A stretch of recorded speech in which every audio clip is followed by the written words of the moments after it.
പിന്നെ അവർ ഇന്ന് കുട്ടികളെ കൊണ്ടുപോകാൻ വേണ്ടിയിട്ടാണ് വന്നത്. ജഡ്ജി നിങ്ങൾ കേട്ടല്ലോ, അതായത് ജഡ്ജി പറഞ്ഞത് ഞങ്ങളിന്ന് കുട്ടികളെ കൊണ്ടുപോകാനുള്ള രീതിയിൽ വന്നു. പക്ഷേ എന്റെ മകനെ എനിക്ക് നഷ്ടപ്പെട്ട ആറാടി മണ്ണിലുള്ളത്. അവരിന്ന് സന്തോഷത്തിന്റെ പുറമെ വന്നത്. അവർ കൊണ്ടുപോകാൻ ഓപ്പൺ ജീപ്പിൽ കൊണ്ടുപോയിട്ട് അവിടെ ആഹ്ലാദ പ്രകടനം നടത്താനുള്ള രീതിയിലാണ് അവരിന്ന് വന്നത്. അത്രയും ആളുകൾ ഇവിടെ വന്നിട്ടുണ്ട്.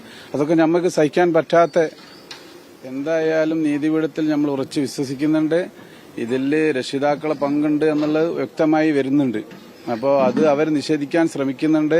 അതിന് ആളുകളെ ഇതിലേക്ക് ഉൾപ്പെടുത്തിയിട്ട് സ്വാധീനം ചെലുത്താൻ സാധ്യതയുണ്ട്. അതുകൊണ്ട് അവരെയും കൂടി ഇതിൽ പ്രേരണാ കുറ്റം എന്ന രീതിയിൽ ഇതിലേക്ക് ഉൾപ്പെടുത്തണം എന്നാണ് എനിക്ക് പറയാനുള്ളത്. ഈ ട്രിഡ്സ് എന്ന ട്യൂഷൻ സെന്ററിന്റെ ആളുകൾ ഇതിലുണ്ട്. അവർക്കറിയാൻ കഴിയുന്നത് അവർ പ്രവർത്തനം ആരംഭിക്കാൻ വേണ്ടിയിട്ട് ഇത് കൊടുത്തിട്ടുണ്ട്, അതായത് അടുത്ത ബാച്ചിലേക്കുള്ളതെന്നുള്ളത്. പക്ഷെ അവർ വരെ ഇതിൽ അറിയുന്ന ആളുകളാണ്, ഇതിൽ ഉൾപ്പെട്ട ആളുകളാണ്. അതുകൊണ്ട് നീതിപീഠത്തിൽ ഉറച്ച വിശ്വാസമുണ്ട്. അതുകൊണ്ട് നീതി കിട്ടുമെന്നുള്ള, അതായത് അവർക്ക് നമ്മൾക്ക് നീതി കിട്ടുമെന്നുള്ള ഉറപ്പാണ്. അവർക്ക് ജാമ്യം കിട്ടില്ല എന്നുള്ളൊരു ഉറച്ച വിശ്വാസം നമ്മൾക്കുണ്ട്. അതിനുവേണ്ടി നമ്മളെ സാർമാർ കഴിയുന്നത്ര ശ്രമിക്കുന്നുണ്ട്.